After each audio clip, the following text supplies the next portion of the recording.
L'entrepreneur concentré. Produit élu par Livre Académie. Introduction. L'attention, c'est la nouvelle monnaie. Ceux qui la contrôlent domineront le monde.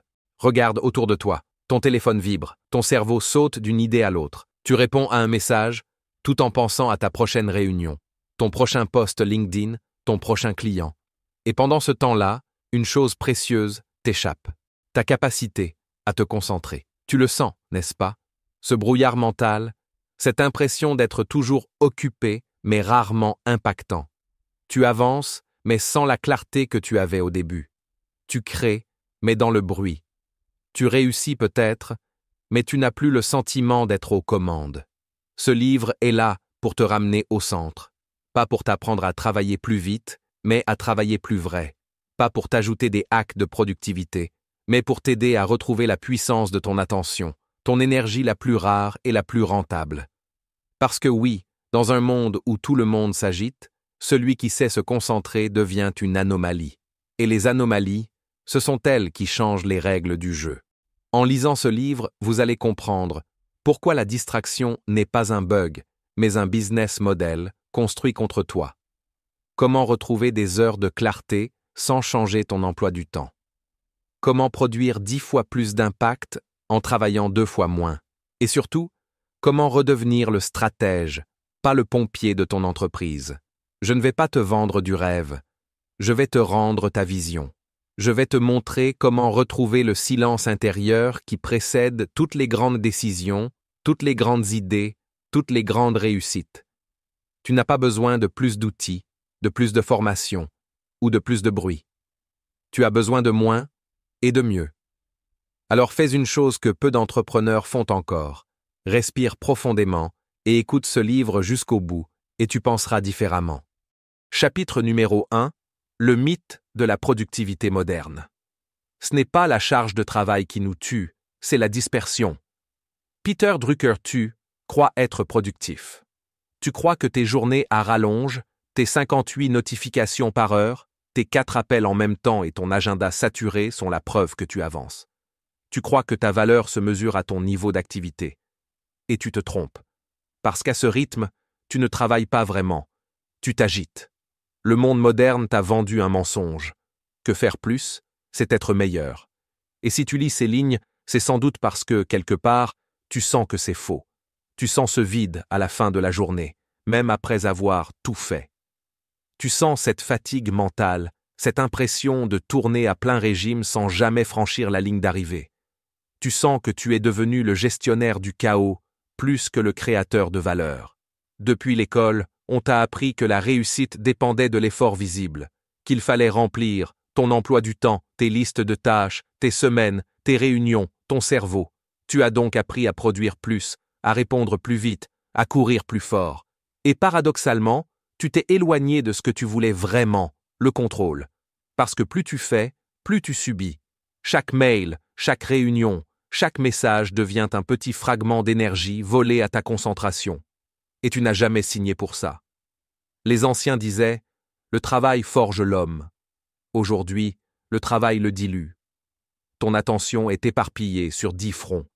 Tu travailles partout, sauf là où tu es. Tu es en rendez-vous, mais tu penses à ton mail. Tu écris un mail, mais tu penses à ton post LinkedIn. Tu postes sur LinkedIn, mais tu penses à ta réunion de demain. Et au fond, tu n'es nulle part. Ce n'est pas ta faute. C'est devenu la norme. Tu l'as remarqué, quand quelqu'un te demande « Comment ça va ?», tu réponds souvent « Débordé, mais ça va ». Comme si « débordé » était une médaille d'honneur. Comme si le chaos était la preuve de ton importance.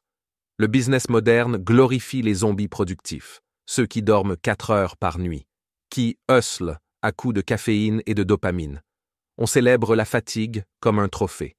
Mais le vrai leadership ne se mesure pas à ta capacité à t'épuiser. Il se mesure à ta capacité à rester lucide pendant que tout le monde s'agite. Regarde autour de toi. Les plus grands ne font pas plus que les autres. Ils font moins, mais avec une intensité que peu peuvent soutenir. Steve Jobs, Elon Musk, Jeff Bezos, Naval Ravikant, ils ont appris à creuser profond. Ils travaillent sur peu de choses, mais avec une clarté laser. Et c'est cette intensité que tu as perdue, celle que tu vas retrouver ici. Quand tu passes ta journée à bouger, Tu crois avancer. Mais le mouvement n'est pas le progrès. Une roue de hamster tourne très vite, sans jamais quitter sa cage. Tu coches des cases, tu avances des dossiers, tu réponds à tes messages, tu termines tes journées pleines d'activités, mais vides d'impact. Les projets qui comptent vraiment, les grandes idées, les décisions structurantes, la vision, sont repoussés à « quand j'aurai le temps ». Et ce temps n'arrive jamais. Parce que la surface de ta journée est envahie par le bruit. Tu ne penses plus, tu réagis. Tu ne diriges plus, tu gères. Tu ne crées plus, tu maintiens. Le piège du toujours plus, c'est qu'il t'enlève le luxe de la profondeur. Et sans profondeur, tu perds tout ce qui fait de toi un entrepreneur. Ta vision, ton intuition, ton feu. La dispersion t'a volé ta magie. Et le plus ironique, c'est que tu crois que c'est toi qui choisis. En réalité, tu es devenu esclave du rythme. Tu es devenu l'employé de ton propre stress. Chaque notification est une micro-interruption.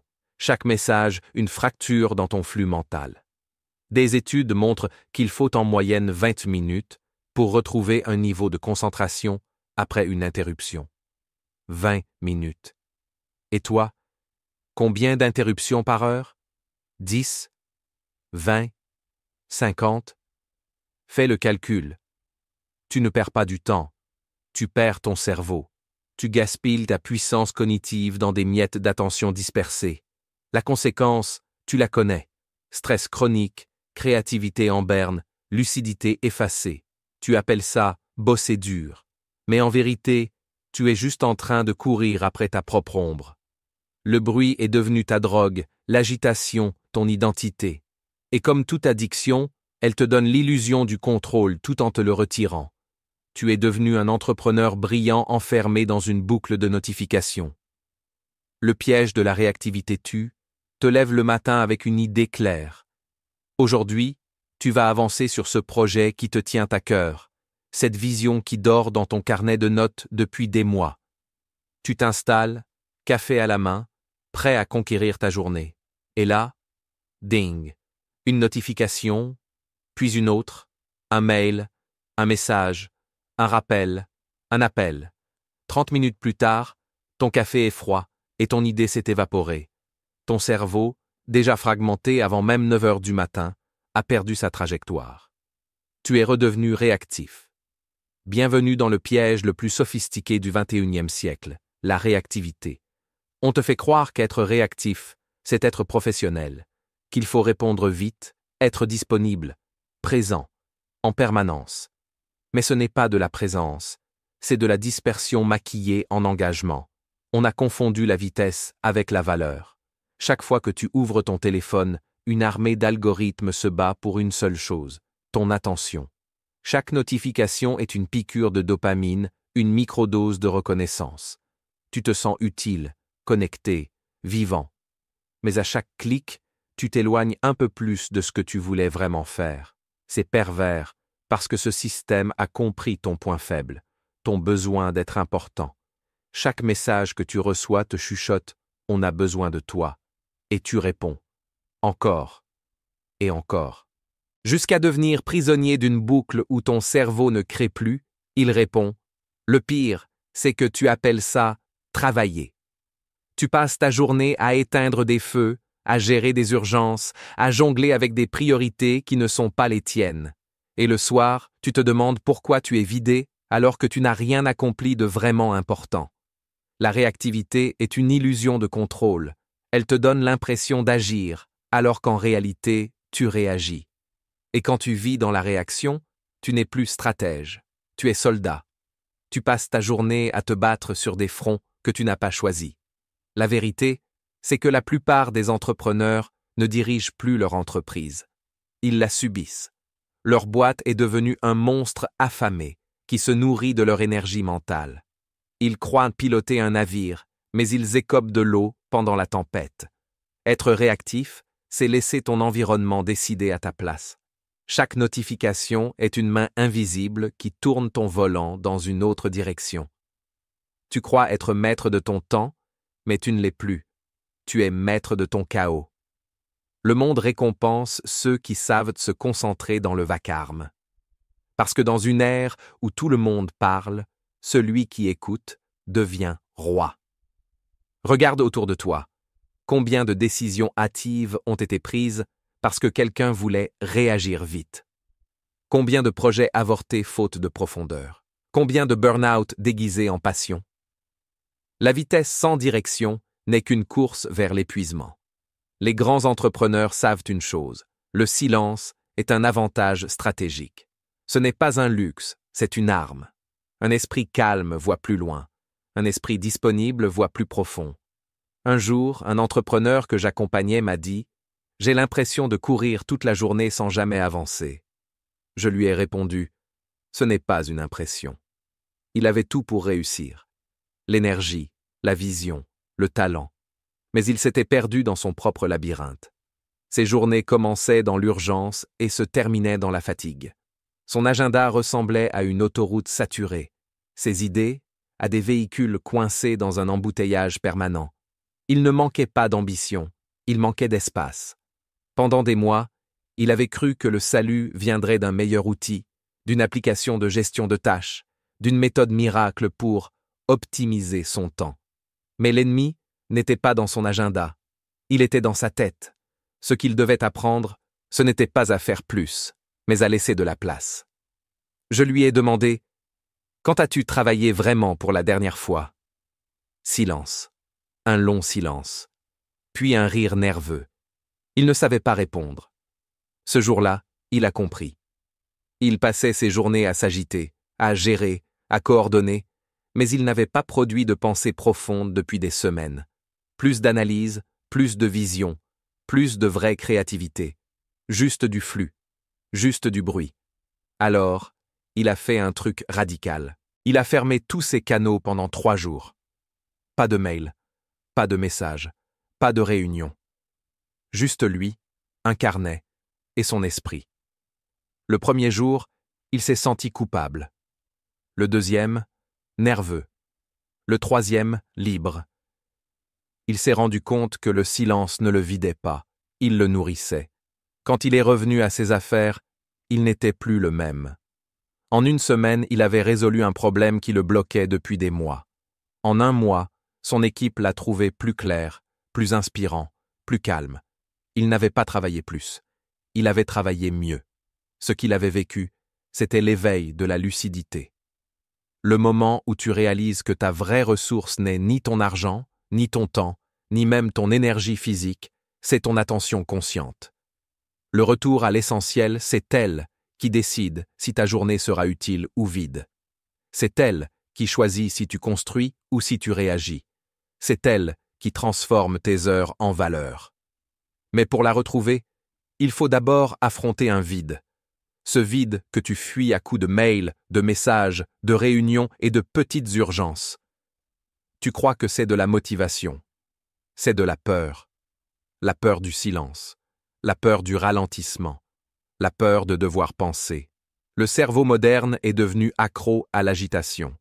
Il préfère le stress à l'introspection, la confusion à la clarté, le bruit à la lucidité. Parce que le bruit donne l'illusion d'exister. Mais ce n'est qu'une illusion. La lucidité, elle, est silencieuse. Elle demande du courage parce qu'elle t'oblige à te confronter à ce que tu fuis. Le manque de sens, la surcharge, le désalignement. Mais une fois que tu passes cette frontière, tu ne peux plus revenir en arrière. Tu commences à voir clair. Tu comprends que tout ne mérite pas ton attention. Tu découvres que ton énergie est ton or, et que la dilapider dans des distractions, c'est comme jeter de l'argent par la fenêtre. Tu réalises que ton esprit n'est pas fait pour tout suivre, mais pour créer du sens. Et soudain, tu te rappelles pourquoi tu as entrepris. Pas pour remplir des plannings, pas pour répondre à des mails, pas pour prouver que tu es fort, mais pour construire quelque chose qui a du sens, qui te dépasse, qui te ressemble. Tu comprends alors que la concentration, ce n'est pas une contrainte, c'est une libération. C'est la seule façon de retrouver ta vision, ton feu, ta force tranquille. L'entrepreneur concentré, ce n'est pas celui qui fait plus que les autres, c'est celui qui voit plus loin. C'est celui qui sait s'arrêter, observer, penser. c'est celui qui comprend que l'agitation est l'ennemi de la clarté et que la clarté, c'est la source du pouvoir. Le calme n'est pas une perte de vitesse, c'est un changement de trajectoire. Quand tu ralentis à l'extérieur, tu accélères à l'intérieur. Quand tu simplifies, tu amplifies. Quand tu choisis le silence, tu entends enfin ta vraie voix. Et cette voix, c'est celle du stratège, pas du pompier, du créateur, pas du gestionnaire, du visionnaire, pas du suiveur. L'éveil de la lucidité, c'est ce moment où tu décides que ton attention ne sera plus à vendre.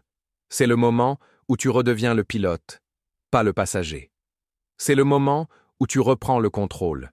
Tu n'es pas ici pour survivre à tes journées, tu es ici pour les diriger. Et pour ça, il faut apprendre à faire une chose rare, presque subversive dans ce monde saturé, penser profondément. Parce que la profondeur, aujourd'hui, c'est la nouvelle force. La concentration, c'est la nouvelle richesse. Et le silence, c'est le nouveau luxe. À partir de maintenant, tout ce que tu feras devra servir un seul objectif. Retrouver cette lucidité. Pas demain, pas quand ça se calmera. Maintenant. Parce que le monde n'attend pas celui qui bouge beaucoup. Il attend celui qui voit clair. Et si tu lis encore ces lignes, c'est que cette clarté t'appelle. Alors garde les yeux ouverts. Le chapitre suivant t'apprendra à la maîtriser. La vraie puissance, c'est la maîtrise de soi. Tout le reste n'est que du bruit. Chapitre numéro 2. La puissance du focus profond, la capacité à se concentrer sur une tâche sans distraction est aujourd'hui une superpuissance. Cal Newport le cerveau, une lentille sous tension. La première fois que j'ai compris la vraie puissance du focus, ce n'était pas dans un livre, ni dans une salle de conférence, ni même au travail. C'était en observant un enfant jouer. Il était assis dans le sable, seul, avec un seau et une pelle. Autour de lui, le chaos, cris, vagues, rires, mouvements. Lui, immobile, concentré sur son château. Aucun bruit ne semblait l'atteindre. On aurait dit qu'il avait suspendu le temps. Ce gosse venait de me rappeler quelque chose que la plupart des adultes ont oublié. La concentration totale est notre état naturel. Ce n'est pas un effort, c'est un retour à la source. Pourtant, le monde moderne a fait de la concentration une denrée rare. Les chercheurs parlent désormais de crise de l'attention. Une étude publiée dans Nature Communication a montré que notre capacité moyenne à rester concentré sur une tâche a chuté de près de 40% en 20 ans. Le smartphone, les notifications, les multitâches constants ont reprogrammé notre cerveau pour la dispersion. L'être humain, conçu pour la profondeur, vit désormais en surface. Le cerveau n'est pas fait pour jongler avec 10 flux d'informations à la fois. Chaque fois que tu passes d'une tâche à une autre, ton cortex préfrontal, la zone du raisonnement, de la décision et du contrôle cognitif, doit se réajuster. Cela crée une friction mentale, une sorte de frottement neuronal. Ce phénomène a un nom, le switch cost. Il épuise ton cerveau, consomme ton glucose et te donne l'impression d'être fatigué sans raison. En réalité, c'est ton attention qui s'est vidée. La science de la concentration est simple, mais implacable. Ton cerveau fonctionne comme une lentille. Ce sur quoi tu la pointes s'illumine, tout le reste disparaît. Mais cette lentille a un coût énergétique colossal. Daniel Kahneman, prix Nobel d'économie, explique dans Thinking, Fast and Slow que le cerveau évite naturellement la concentration prolongée parce qu'elle demande une dépense d'énergie considérable. C'est pour cela que tu te sens parfois mentalement vidé après une longue session de travail intellectuel. Le problème n'est donc pas ton manque de motivation, mais ta gestion de cette énergie cognitive. Le flow, la biologie de la profondeur, c'est ici que commence le pouvoir du focus profond. Contrairement aux multitâches, il ne fragmente pas ton énergie, il la concentre. Il agit comme une loupe qui transforme une lumière diffuse en un rayon capable de brûler la matière. Ce n'est pas une métaphore. Dans une expérience célèbre menée à l'Université de Chicago, Mihaly Csikszentmihalyi a démontré que lorsqu'un individu entre dans un état de concentration totale, ce qu'il appelle le flow, son cerveau sécrète un cocktail neurochimique d'endorphine, de dopamine et de noradrénaline. Résultat, le temps s'efface. La performance explose. La fatigue disparaît. Le flow est un état où le mental cesse de s'éparpiller, où chaque cellule de ton être travaille à l'unisson. Ce n'est pas seulement agréable, c'est optimal. Les chercheurs en neurosciences estiment que dans cet état, la productivité et la créativité peuvent augmenter de 300 à 500%. Oui, tu as bien lu. Ce n'est pas une question d'heures, c'est une question d'intensité. 4 heures de focus profond valent 40 heures de travail fragmenté. Mais alors, pourquoi si peu de gens y accèdent encore? Parce que nous vivons dans une économie qui monétise la distraction. Des milliards de dollars sont dépensés chaque année pour capter ton regard, détourner ton attention, t'empêcher d'entrer dans le calme. Ce n'est pas une faiblesse personnelle, c'est une stratégie globale. Ton focus est un marché. Chaque minute passée à scroller, à checker, à répondre vite, enrichit quelqu'un d'autre. Les entrepreneurs les plus lucides ont compris qu'ils devaient reprendre le contrôle de cette ressource volée. Ils traitent leur attention comme un capital à investir, pas à dépenser. Car l'attention est exactement cela, une forme de monnaie mentale. Quand tu la dépenses sur tout, tu t'appauvris. Quand tu l'investis sur peu, tu t'enrichis. Les neuroscientifiques parlent de plasticité attentionnelle. Cela signifie que ton cerveau s'adapte à ce que tu lui fais faire souvent. Si tu le nourris de distractions, il devient incapable de se concentrer. Si tu l'entraînes à la profondeur, il devient une machine de précision. Tu n'es donc pas victime de ton époque. Tu es le produit de tes habitudes. Imagine ton attention comme un muscle. Si tu la laisses s'atrophier, elle s'effondre. Si tu la disciplines, elle devient indestructible. Des chercheurs de Harvard ont montré qu'en pratiquant 10 minutes de concentration intentionnelle par jour, sans distraction, sans multitâche, le cerveau crée de nouvelles connexions dans le cortex singulaire antérieur, la zone impliquée dans le contrôle de l'attention et la gestion des émotions. En clair, plus tu t'exerces à te concentrer, plus tu deviens calme, lucide et efficace. La clarté, nouvelle arme des esprits profonds, le focus profond, n'est pas seulement une compétence, c'est une forme d'identité. Il change ta relation au temps, à l'espace et à toi-même. Tu passes du mode survie au mode création. Tu n'es plus un réacteur, tu deviens un générateur. Ce basculement est perceptible. Ceux qui le vivent disent qu'ils retrouvent le goût du silence, qu'ils sentent leur esprit redevenir clair, comme une eau calme après la tempête. Mais attention, entrer dans cet état ne se décrète pas, ça se prépare. Le cerveau a besoin de sécurité pour plonger dans la profondeur.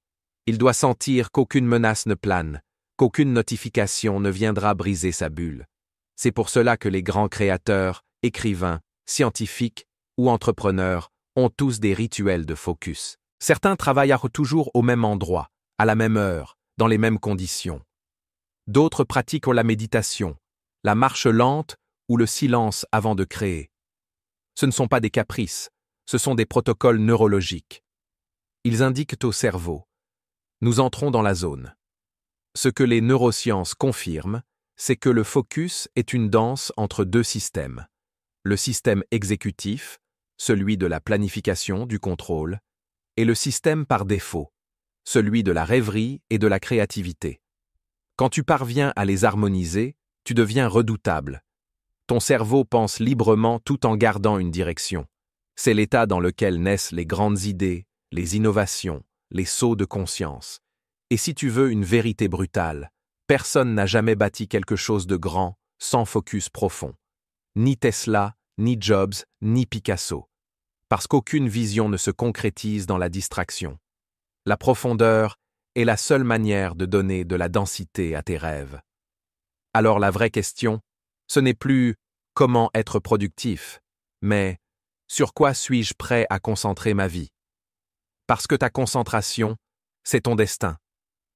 Là où tu poses ton attention, tu déposes ta puissance. Si tu la disperses, tu vises à moitié. Si tu la focalises, tu deviens incandescent.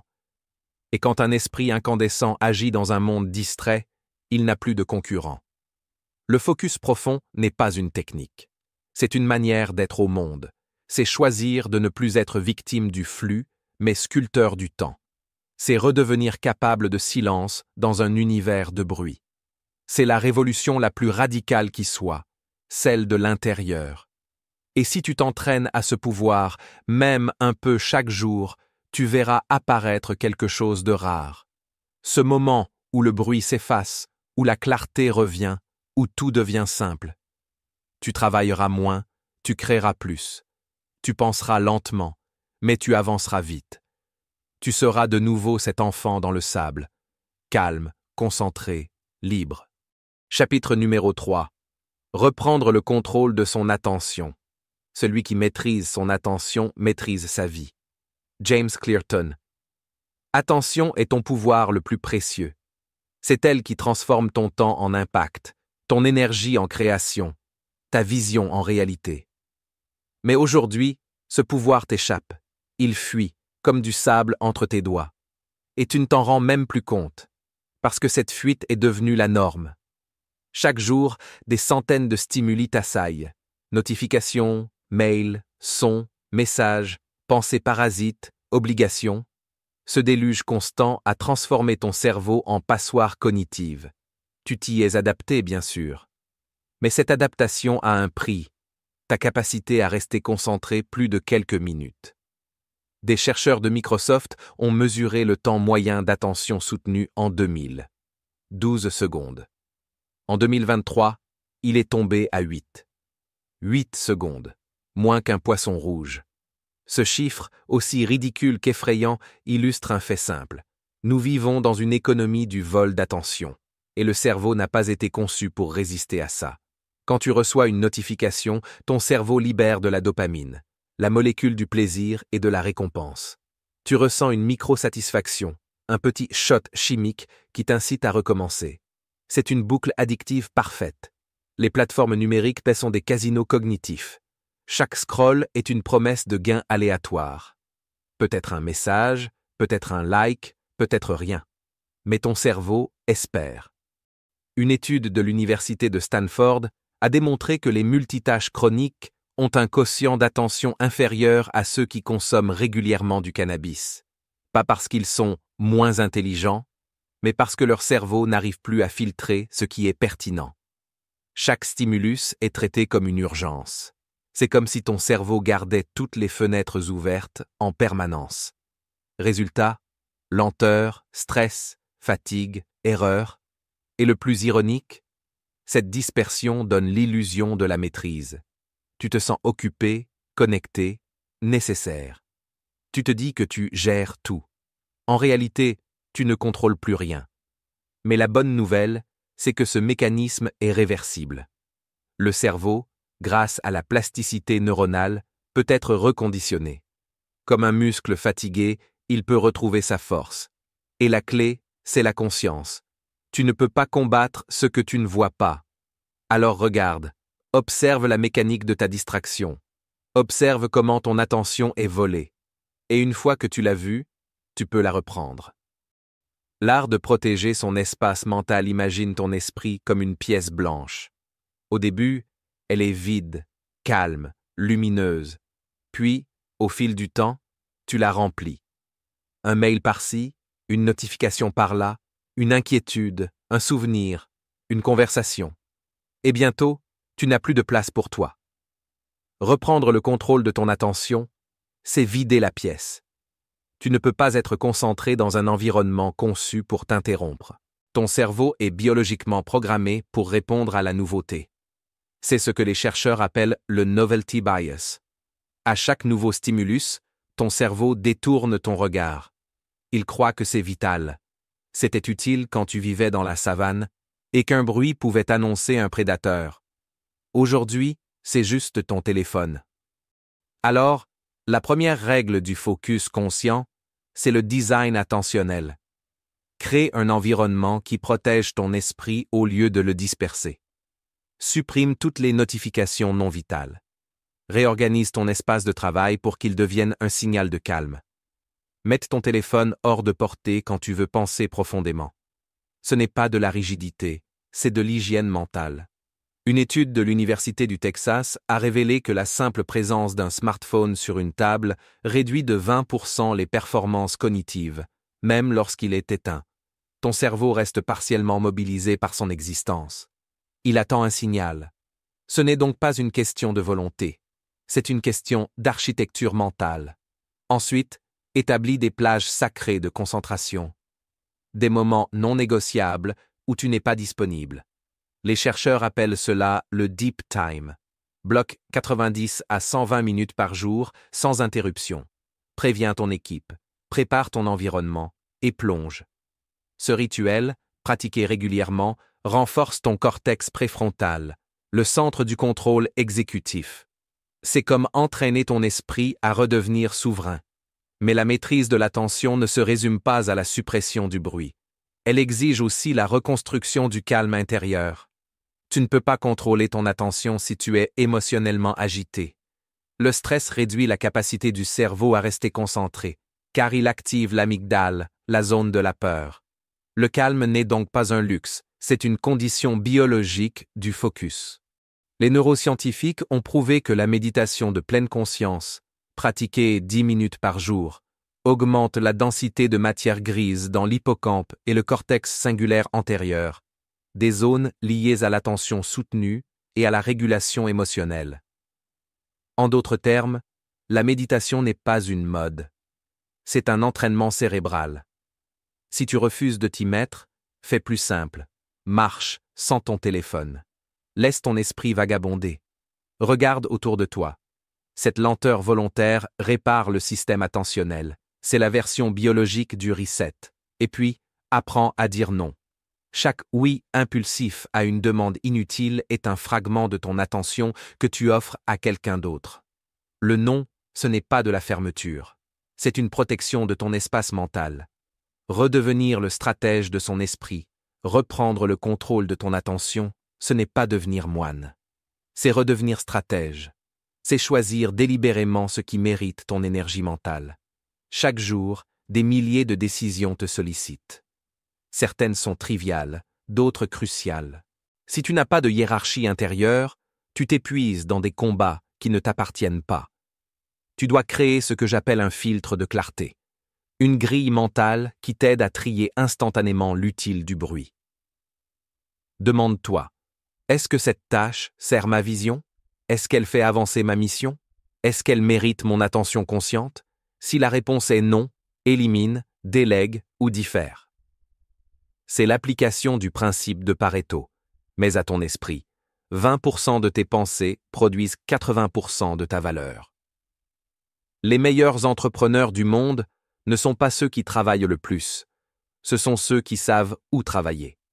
Ils allouent leur attention, comme on investit un capital, dans des zones à fort rendement cognitif. Tu veux une preuve?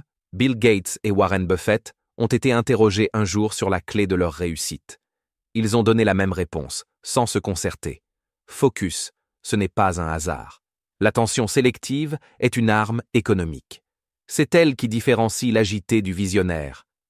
Mais cette discipline a un prix, la solitude mentale. Quand tu apprends à protéger ton attention, tu t'éloignes du flux. Tu deviens moins disponible, moins joignable. Certains ne comprendront pas. Ils penseront que tu t'isoles. En réalité, tu te retrouves. Parce que dans le silence, tu redeviens entier.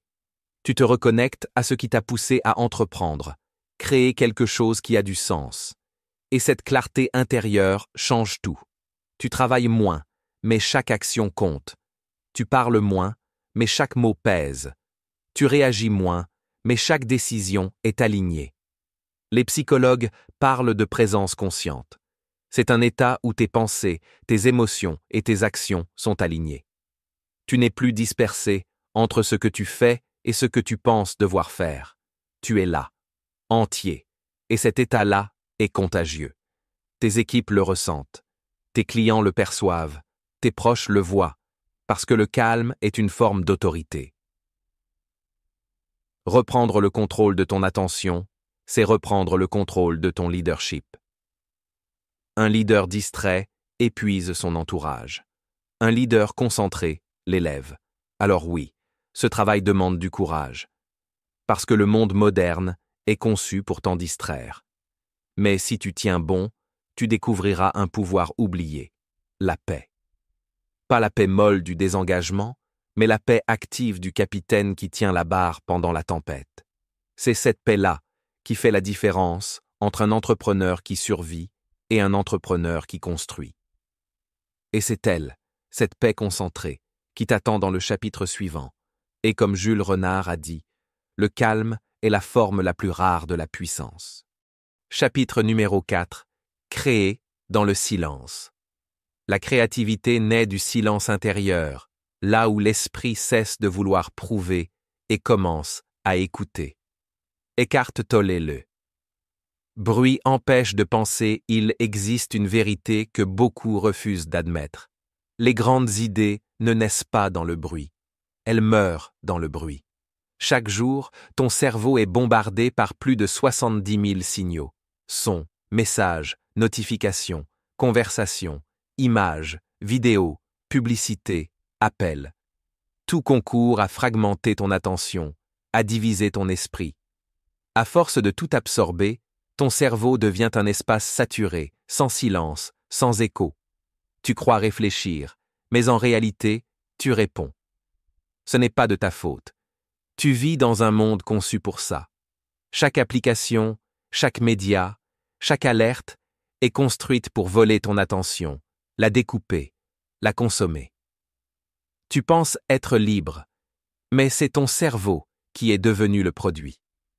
Le neuroscientifique Marcus Raichle de l'Université de Washington a découvert que lorsque ton esprit se repose, il active un autre réseau, le Default Mode Network, le réseau du mode par défaut. C'est lui qui relie les souvenirs, les émotions, les idées. C'est dans ce réseau que naissent les associations originales, les intuitions profondes, les connexions inédites. Mais ce réseau est fragile. Il ne fonctionne que dans le calme, l'ennui, la lenteur. Si tu remplis chaque minute d'activité, de conversation ou de bruit, tu coupes la racine de ta créativité. Tu deviens un processeur d'informations, pas un générateur d'idées. Une étude de Harvard a montré que les moments de calme, la marche, la douche, la contemplation, sont les plus propices aux éclairs de génie. Pourquoi? Parce qu'alors, ton esprit ne cherche rien. Il vagabonde, il assemble, il imagine. Tu ne peux pas forcer une idée à venir. Elle n'obéit pas à la volonté. Elle surgit dans l'espace que tu lui offres. Le silence, c'est cet espace. Il ne fait rien en apparence, mais il fait tout en profondeur. Pourtant, notre époque glorifie l'occupation. Si tu n'as pas de réunion, tu te sens coupable. Si tu ne postes rien, tu as peur d'être oublié. Si tu te tais, tu crois disparaître. Mais le silence ne t'efface pas. Il te recentre. Il te rend unique. Quand tu perds le silence, tu perds ta singularité. Tu commences à penser comme tout le monde, à parler comme tout le monde, à créer ce que tout le monde crée. Les vrais créateurs ne se battent pas pour plus d'idées. Ils se battent pour plus de vide, car c'est dans ce vide que tout se forme. Apprendre à faire une pause, les grandes idées, n'arrivent pas quand tu es tendu, mais quand tu relâches. Elles naissent dans les moments d'abandon, quand tu cesses de contrôler. Les chercheurs appellent cela l'incubation. Ton inconscient continue à travailler pendant que ton attention consciente s'arrête. C'est le moment où tu ne penses plus, mais où ton cerveau, lui, continue à relier. Archimède a eu son illumination dans un bain. Newton a découvert la gravité en observant une pomme tomber. Einstein rêvassait sur un rayon de lumière avant de formuler sa théorie. Steve Jobs disait « Je n'ai jamais eu une idée révolutionnaire devant un ordinateur. » Rien de tout cela n'est dû au hasard. C'est la nature même de l'esprit humain. Quand tu lâches prise, ton cerveau passe en mode diffus. Les zones liées au contrôle et à la planification se calment. Les zones associées à la mémoire, à l'imagination et à l'émotion s'activent.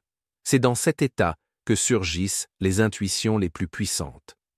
Une étude menée à l'université de Drexel en 2018 a observé le cerveau de musiciens pendant qu'ils improvisaient. Au moment où la créativité atteignait son sommet, les zones de logique s'éteignaient. Le contrôle laissait place à la liberté. L'esprit cessait de forcer et commençait à jouer. C'est cela, la magie du silence. Il suspend la contrainte pour libérer la création. Mais ce calme, il faut l'apprivoiser. Parce qu'au début, il te met face à toi-même. Quand tu t'arrêtes, tout ce que tu fuis remonte, tes doutes, tes manques, tes peurs, tes regrets. Le bruit extérieur t'en protégeait. Le silence, lui, t'y confronte. Mais c'est aussi dans cette confrontation que tu redeviens vrai. Ton cerveau, habitué à l'agitation, réclame ses doses de dopamine. Il te pousse à rouvrir ton téléphone, à faire quelque chose, n'importe quoi. Résiste. Tiens bon. Traverse ce vide sans le fuir. Parce qu'au bout de quelques minutes, il se transforme. Le silence cesse d'être une absence. Il devient une présence. Des chercheurs de l'université Duke ont montré que 2 heures de silence par jour favorisent la neurogenèse, c'est-à-dire la création de nouvelles cellules cérébrales. Oui, le silence fait littéralement pousser ton cerveau. Il reconstruit ta capacité à penser, à ressentir, à créer. Le vide n'est pas un manque, c'est un espace fertile, c'est une matrice. Quand tu apprends à vivre dans ce vide, il devient ton laboratoire. Chaque jour, offre-toi ces moments. 10 minutes sans écran, une marche sans écouteurs, un café sans notification. Ce n'est pas du temps perdu, c'est de l'attention retrouvée. La créativité n'est pas une explosion, c'est une éclosion.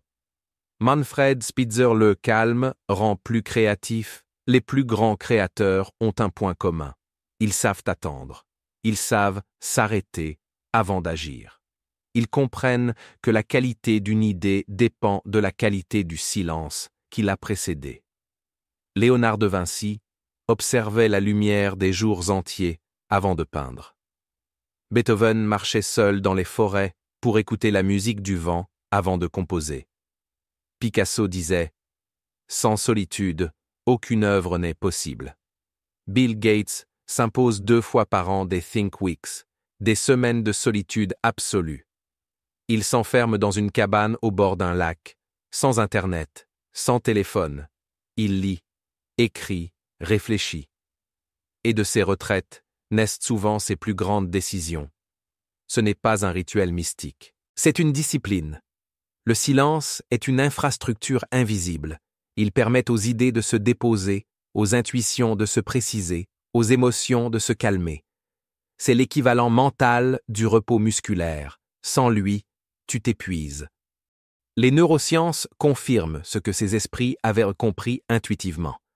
Le professeur Andreas Elpidorou, de l'Université de Louisville, a démontré que l'ennui stimule la curiosité et la motivation intrinsèque. En clair, ne rien faire alimente l'envie de faire. À l'inverse, la surstimulation tue la créativité. Le docteur Daniel Levitin appelle cela le brain clutter, l'encombrement mental. Trop d'informations bloquent la mémoire de travail, empêchant ton cerveau de traiter en profondeur. Le bruit t'empêche d'avoir des idées neuves. Le silence, lui, les fait naître. Mais attention, le silence n'est pas un arrêt. Ce n'est pas un vide passif. C'est une écoute active. Le silence du créateur, c'est celui du surfeur qui attend la vague, du photographe qui attend la lumière, du stratège qui observe avant de frapper. Ce n'est pas du temps perdu, c'est du temps préparé. Le calme, c'est le mouvement juste. C'est agir à partir de la clarté, pas de la peur. Et ce calme, tu peux l'apprendre. Il commence par des micro-choix. Fermer ton téléphone 1 heure. Dire non à une distraction. Choisir de t'isoler avant de créer. Ces gestes simples redonnent à ton esprit la place qu'il mérite. Quand tu ralentis, tu entends mieux.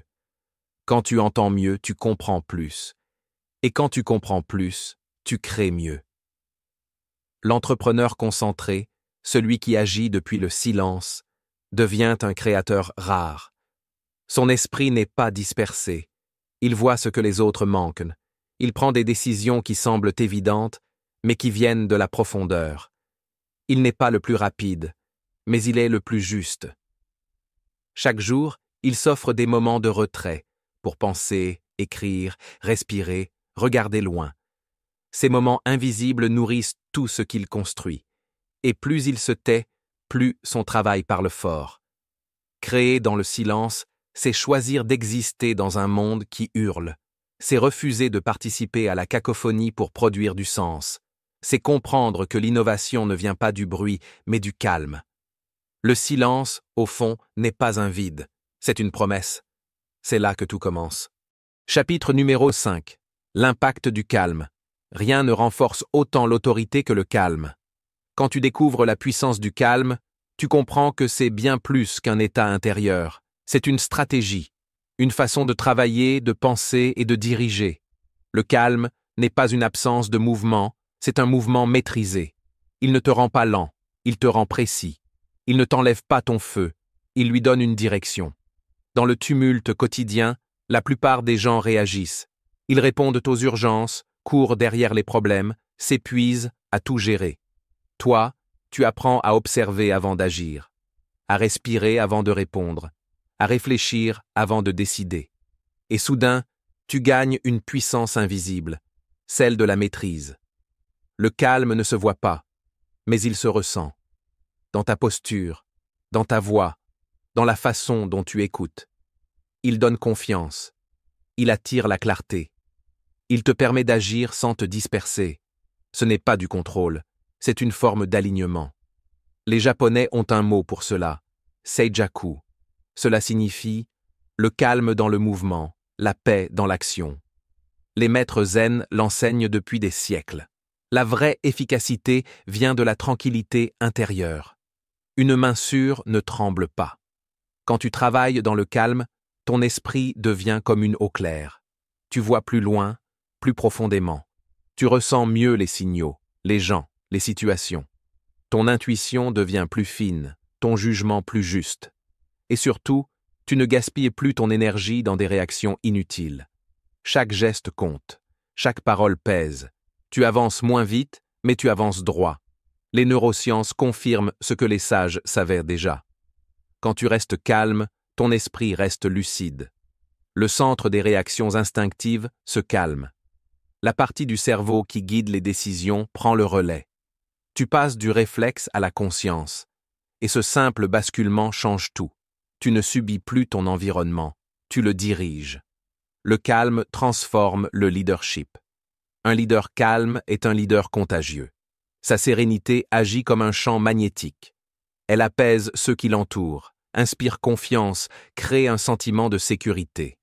À l'inverse, un dirigeant tendu diffuse le désordre sans même parler. Ses équipes ressentent son agitation, ses doutes, sa crainte du manque de temps. Les émotions d'un leader se propagent à toute l'organisation. Ce phénomène, étudié par l'université de Yale, s'appelle la contagion émotionnelle. J'ai vu des équipes entières changer de dynamique en quelques semaines simplement parce que leur dirigeant avait changé d'énergie. Au lieu de réagir à tout, il écoutait. Au lieu de se justifier, il questionnait. Au lieu d'imposer, il inspirait. Et les autres suivaient. Le calme est la forme la plus discrète, mais la plus puissante du charisme. Tu n'as pas besoin de parler fort pour être entendu. Tu as besoin d'être présent. Les grands leaders le savent. Nelson Mandela méditait chaque matin avant ses réunions les plus exigeantes. Barack Obama lisait en silence avant ses décisions les plus délicates. Warren Buffett dit souvent que son avantage vient du fait qu'il garde la tête froide pendant que tout le monde s'agite. Ce n'est pas un don, c'est une discipline. Le calme est la condition de la clarté. Et la clarté, c'est ce qui inspire les autres. Quand tu es calme, tu offres à ceux qui te suivent un repère stable. Tu deviens le rocher dans la tempête, le point fixe autour duquel tout peut tourner sans s'effondrer. Tu n'as plus besoin d'imposer ton autorité. Elle émane naturellement. Une étude de Harvard Business Review a démontré que les leaders capables de garder leur calme pendant les périodes de crise obtiennent des performances d'équipe supérieures de 30%. Pourquoi ? Parce que leur sérénité rassure, structure et libère la créativité des autres. Le calme crée la confiance, et la confiance crée l'efficacité. Le calme influence le collectif. Le calme n'est pas qu'un état personnel, c'est une énergie qui se propage. Dans une équipe, Il agit comme un climat. Il change la façon dont les gens se parlent, s'écoutent, s'organisent.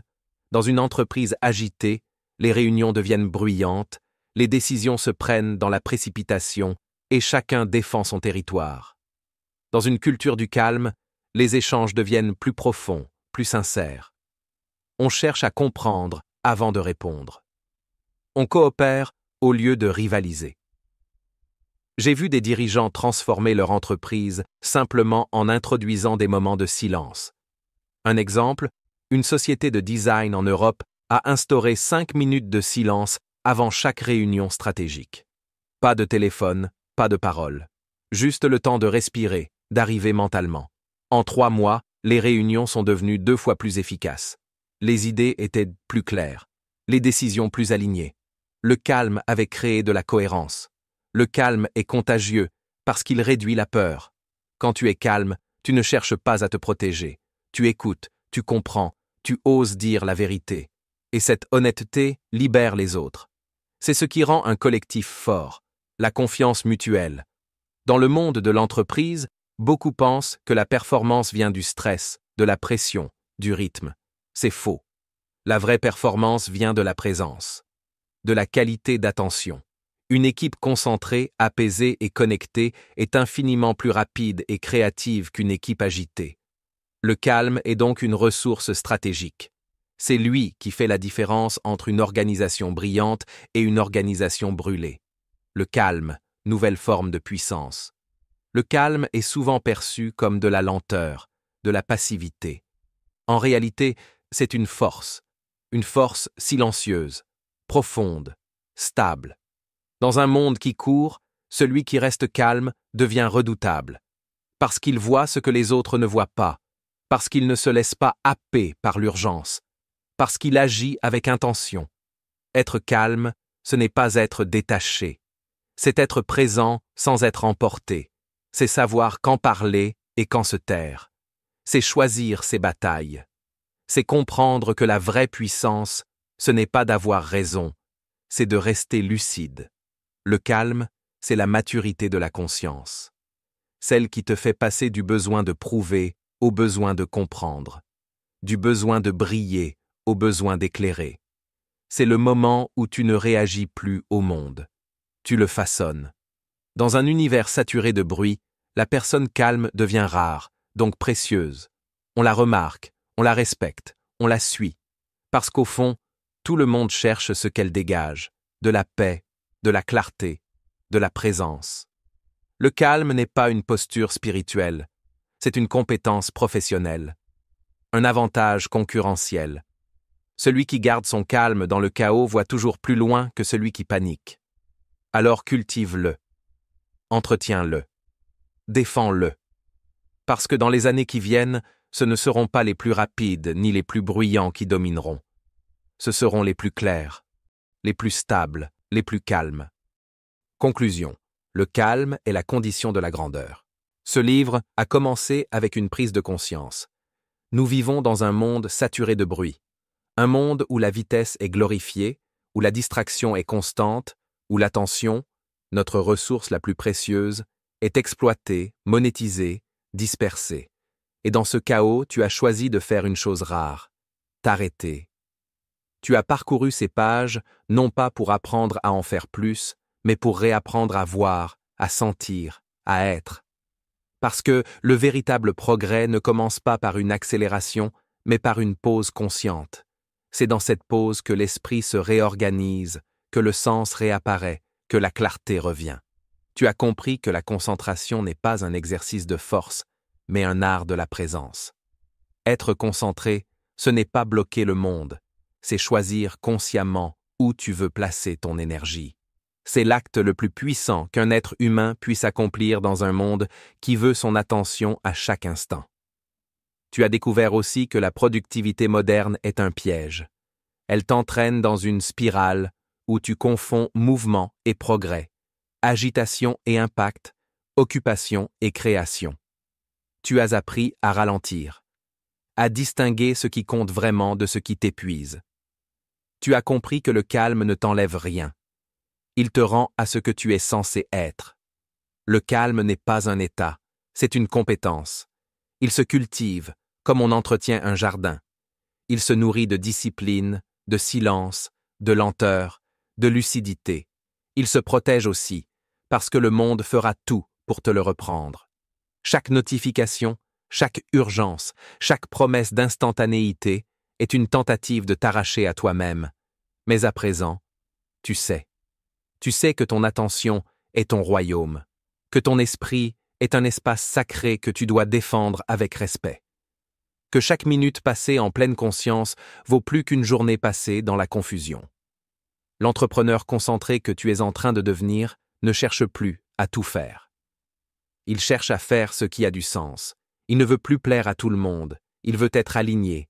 Il ne mesure plus sa valeur à la vitesse de ses journées, mais à la qualité de sa présence. Il ne veut plus briller dans le bruit. Il veut construire dans le silence. Tu as vu comment le calme transforme ton rapport au travail. Il t'apprend à agir avec intention, à décider avec justesse, à créer sans t'épuiser.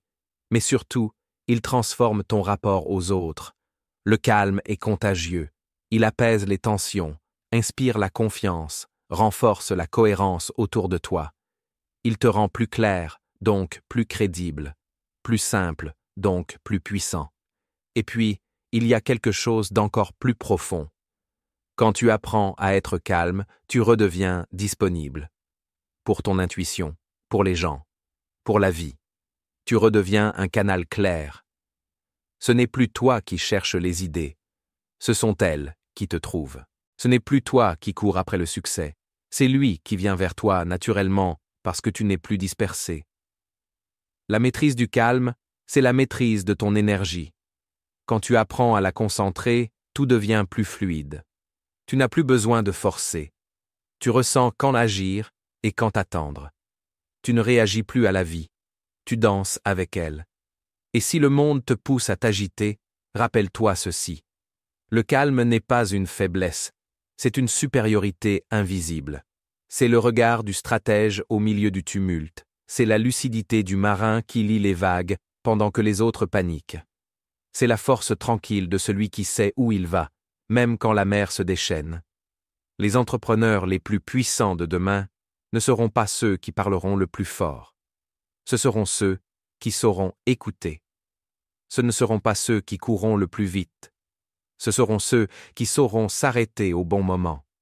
Ce ne seront pas ceux qui auront le plus d'idées.